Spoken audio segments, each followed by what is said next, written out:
अस्सलाम वालेकुम my dear students. तो फिर बच्चों, आज हम पढ़ने जा रहे हैं क्लास थर्ड इंग्लिश। तो जैसे आप सभी को मालूम है, चैप्टर 6 हमने पढ़ लिए थे और कल हमने पढ़ा था सिंपल प्रेजेंट टेंस और सिंपल पास्ट टेंस के बारे में, और इसकी एक एक्सरसाइज हमने कर लिया था। आज हम करेंगे इसके सेकंड एक्सरसाइज, ठीक है, जो कि हमें complete this sentence with the correct form of verb in the bracket. ठीक है, हमें क्या करना है, यहाँ पे कुछ हमें सेंटेंस दिया हुआ है, हमें इनके करेक्ट फॉर्म्स लिखने हैं। ठीक है, जैसे कि अगर वो पास्ट हो तो फिर हमें उसे पास्ट में कन्वर्ट करना है, प्रेजेंट हो तो फिर हमें प्रेजेंट्स में ही लिखना है। ठीक है, तो फिर इसी को लेके सबसे पहला हमें दिया हुआ है, I test to the market yesterday with my sister. मैं अपने सिस्टर के साथ कल बाजार गई थी। ठीक है, तो फिर यहाँ पे क्या आ रहा है, यस्टरडे। और आप लोगों को जैसे मैंने बोला था, यस्टरडे हम किसे कहते हैं, गुजरे हुए कल को, यानी कि जो हमारे पास्ट में हो चुका है। तो फिर यहाँ पे जो ये गो दिया हुआ है, हमें क्या करना है, इस गो को पास्ट में कन्वर्ट करना है। ठीक है, अब गो का थर्ड फॉर्म क्या होगा, वेंट होगा।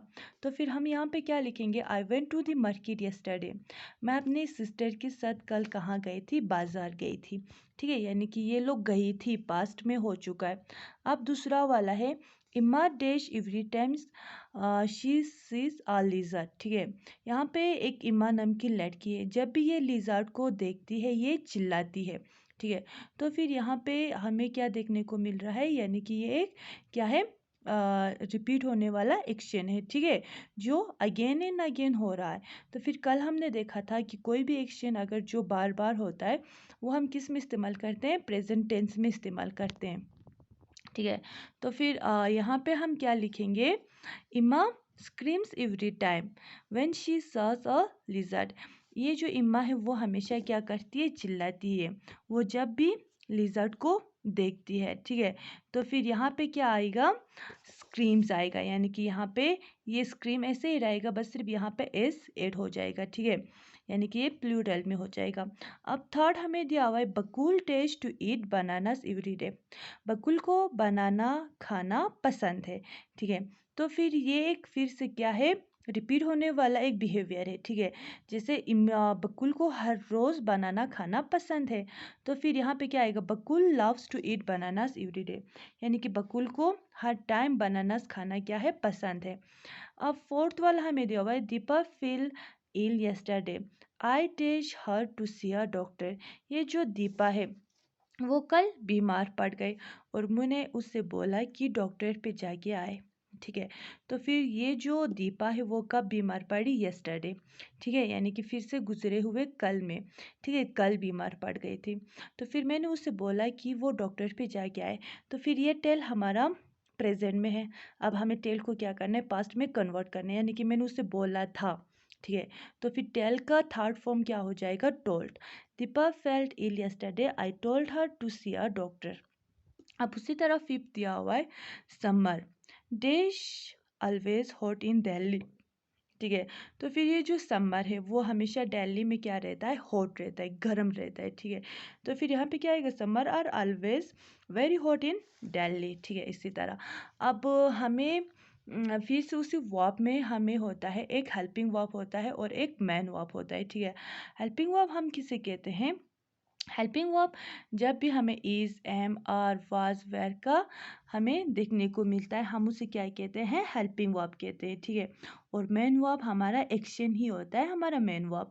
तो फिर जैसे कि हमें दिया हुआ है ये वाला example, Padmini is feeling better now. ठीक है, ये जो पद्मिनी है वो अभी बेहतर है। ठीक है, यानी कि वो अभी अच्छा फील कर रही है।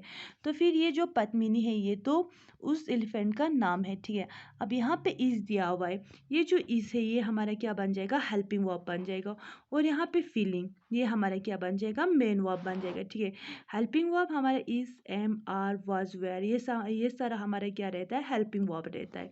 ठीक है, और फीलिंग हमारा मेन वर्ब, यानी कि ये हमें एक्शन दिखा रहा है कि ये जो पद्मिनी है वो अभी अच्छा फील कर रही है। Padmini was catch in the trap. ठीक है, पद्मिनी को पकड़ा गया किसमें, जाल में। ठीक है, तो फिर वाज यानी कि पकड़ा गया, यानी कि ये पास में पकड़ा गया है। ठीक है, लेकिन ये फिर से हमारे लिए क्या बन जाता है, हेल्पिंग वर्ब बन जाता है। ठीक है, और कैच हमारा क्या क्या बन जाता है, मेन वर्ब बन जाता है। अब इसी तरह हम अगर इसके एक्सरसाइज करें तो फिर ये कुछ इस तरह से, underline the main verbs and circle the helping verb. हमें क्या करना है, इनके मेन वर्ब्स को अंडरलाइन करना है और इनके हेल्पिंग वर्ब्स को हमें सर्कल करना है। जैसे कि पहला हमें दिया हुआ है, I am writing a letter. ठीक है, मैं क्या लिख रही हूँ, एक लेटर लिख रही हूँ। ठीक है, तो फिर आई के साथ हमेशा किसका इस्तेमाल होता है, एम का इस्तेमाल होता है। ठीक है, I am writing a letter, मैं खत लिख रही हूँ। तो फिर राइटिंग हमारा मेन वर्ब बन जाएगा और एम हमारा हेल्पिंग वर्ब बन जाएगा। उसी तरह Nitin jumped over a wall, Nitin जो है वो दीवार पे क्या कर रहा है, छलांग मार रहा है। ठीक है, अब यहाँ पे नितिन तो किसी इंसान का नाम है, जंप्ड ये कुछ एक्शन दिखा रहा है, तो फिर ये क्या होगा, मेन वर्ब होगा।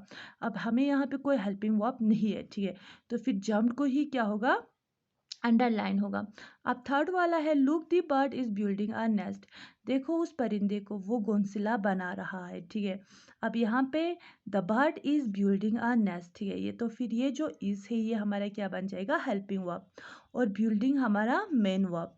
अब फिर फोर्थ वाला है, Jason is painting the gate, जो ये जेसन है वो क्या कर रहा है, गेट को पेंट कर रहा है। ठीक है, तो फिर ये इस, यहाँ पे ये जो इस है जेसन के साथ और पेंटिंग के बीच में, ये क्या बन जाएगा, हमारा हेल्पिंग वर्ब। ठीक है, जेसन गेट को क्या कर रहा है, पेंट कर रहा है। पेंट हमारे लिए क्या है, एक एक्शन है, तो फिर ये मेन वर्ब है। अब फिफ्थ है, we were playing in the park yesterday, हम पार्क में कल खेल रहे थे, यस्टरडे, तो फिर वाज वेयर हमारे किसके साथ लगता है, पास्ट के साथ लगता है। ठीक है, तो फिर यहाँ पे वी का इस्तेमाल हुआ है, यानी कि वो लोग बहुत सारे हैं, तो फिर क्या आएगा, वेयर हमारा क्या बन जाएगा, हेल्पिंग वर्ब बन जाएगा, और प्लेइंग हमारा मेन वर्ब हो जाएगा। अब उसी तरह डी वाला हमें दिया हुआ है, complete this sentence in each pair with correct helping verb, हमें क्या करना है, इनको इनकी करेक्ट वर्ब से हमें क्या करना है, हेल्पिंग वर्ब से भरना है। पहला हमें दिया हुआ है, बेला है school today, she is packing her bag. ठीक है, बेला आज स्कूल जा रही है, तो फिर वो अपनी बैग क्या कर रही है, पैक कर रही है।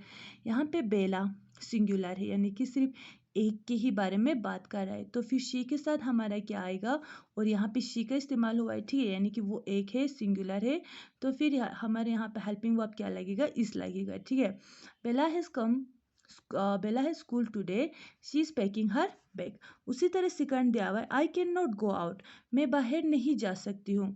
आई टेज नॉट फीलिंग वेल। ठीक है, यानी कि मैं आज अच्छा फील नहीं कर रही हूँ, तो फिर आई के साथ हमेशा किसका इस्तेमाल होता है, एम का इस्तेमाल होता है। ठीक है, आई भी हमें क्या दिखाता है कि वो जिस किस में है, सिंगुलर में। एम हमारा क्या बन जाएगा, हेल्पिंग वर्ब, और फीलिंग हमारा क्या बन जाएगा, मेन वर्ब। और थर्ड वाला हमें दिया हुआ है, why don't you join us, तुम हमारे साथ क्यों नहीं आ जाते हो। ठीक है, यहाँ पे आज दिया हुआ है, आज से हमें क्या पता चलता है कि ये बहुत सारे लोग हैं, ग्रुप में है, यानी कि दो से ज़्यादा है। We days going for a walk, हम किसके लिए जा रहे हैं, वॉक के लिए जा रहे हैं। तो फिर यहाँ पे वी के साथ हमेशा क्या लगता है, आर, यानी कि ये प्लूरल में बात कर रहा है। तुम हमारे साथ क्यों नहीं आ जाते, हम कहाँ जा रहे हैं, वॉक पे जा रहे हैं। ठीक है, यहाँ पे मैं नहीं जा रही हूँ, हम जा रहे हैं, हम में दो से ज़्यादा हो सकते हैं, तो फिर we are going for a walk. और फोर्थ वाला हमें दिया हुआ है, mother is in the garden, मम्मी कहाँ पे है, गार्डन में है। She is planting a tree, और वो क्या कर रही है, दरख्त लगा रही है। ठीक है, तो फिर मम्मी के बारे में ही बात हो रहा है, यानी कि ये फिर से किस में, सिंगुलर में है, तो फिर यहाँ पे क्या आ जाएगा, शी इज आ जाएगा। फिफ्थ वाला हमें दिया हुआ है, I miss the match on TV this afternoon, मैंने मैच जो चल रहा था उसे यानी कि जो टीवी पे ये मैच हो रहा था, मैंने उसे मिस कर दिया। क्यों, आई वॉज स्लीपिंग, क्योंकि मैं सो रहा था। ठीक है, यानी कि ये मुझसे छूट गया, तो फिर ये हमारा वाज किस में दिखा रहा है, पास्ट में एक्शन दिखा रहा है। ठीक है, तो फिर ये था बच्चों हमारा आज का वाला एक्सरसाइज, जिसमें हमने देखे सिंपल प्रेजेंट टेंस और सिंपल पास्ट टेंस की कहाँ कहाँ पे यूज़ होता है। मुझे उम्मीद है आप लोगों को समझ में आया होगा। कल हम चैप्टर नंबर 7 पढ़ेंगे। आज के लिए खुदा हाफिज़।